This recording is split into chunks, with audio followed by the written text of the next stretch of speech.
এবং আমাদের যে অন্তর্বর্তীকালীন সরকার, আমরা সেই সরকারের যে প্রস্তাবনা 24 ঘন্টার সময় নিয়েছিলাম, জরুরি পরিস্থিতি মোতাবেক আমরা এখনই তার একটি রূপরেখা ঘোষণা করছি।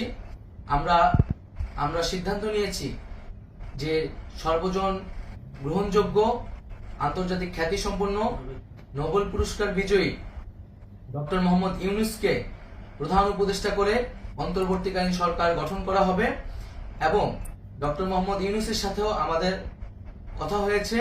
তিনি ছাত্র জনতার আহ্বানে বাংলাদেশকে রক্ষা করতে এই গুরু দায়িত্ব নিতে সম্মত হয়েছে। আমরা সকালের মধ্যেই আমরা এই সরকার গঠনের প্রক্রিয়া দেখতে চাই। রাষ্ট্রপতির কাছে আহ্বান থাকবে যে দ্রুত সময়ের মধ্যে ডক্টর মোহাম্মদ ইউনূসকে প্রধান উপদেষ্টা করে অন্তর্বর্তীকালীন সরকার গঠন করা হোক এবং এই অন্তর্বর্তীকালীন সরকারের বাকি সদস্যদের নামও আমরা সকালের মধ্যে ঘোষণা করব।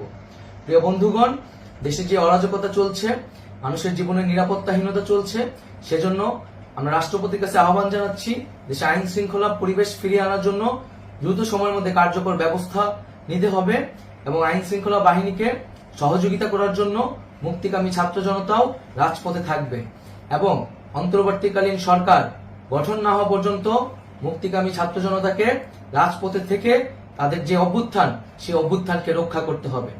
প্রিয় বন্ধুগণ, আমরা রক্ত দিয়েছি, শহীদ হয়েছি। আমাদের যে প্রতিশ্রুতি একটি নতুন বাংলাদেশ গঠন করার জন্য, সেটিকে আমাদের অবশ্যই বাস্তবায়ন করতে হবে এবং অবশ্যই ছাত্র জনতার প্রস্তাবিত সরকার বাদে কোনো ধরনের সরকার কিন্তু মেনে নেওয়া হবে না। আমরা বলেছি কোনো ধরনের সেনা শাসিত সরকার অথবা সেনা সমর্থিত সরকার অথবা এই ফ্যাসিস্টদের দোসরদের কোনো বি টিম সরকার কিন্তু আমরা মেনে নেব না। কোনো গণবিরোধী সরকারকে মেনে নেওয়া হবে না। ছাত্র জনতার অভ্যুত্থানকারী যে প্রস্তাবিত সরকার, অন্তর্বর্তীকালীন সরকার, যেটা আমরা সিদ্ধান্ত উপনীত হয়েছি ডক্টর মোহাম্মদ ইউনূসকে প্রধান উপদেষ্টা করে এই সরকার গঠন করা হবে, সেই সরকারকেই বাস্তবায়ন করতে হবে অবিলম্বে। আগামীকাল সকাল থেকে সকলকে আহ্বান জানাচ্ছি রাজপথে থাকার জন্য এবং আমাদের যে সাম্প্রদায়িক সম্প্রীতি এবং রাষ্ট্রীয় সম্পদ রক্ষা কমিটির ঘোষণা হয়েছে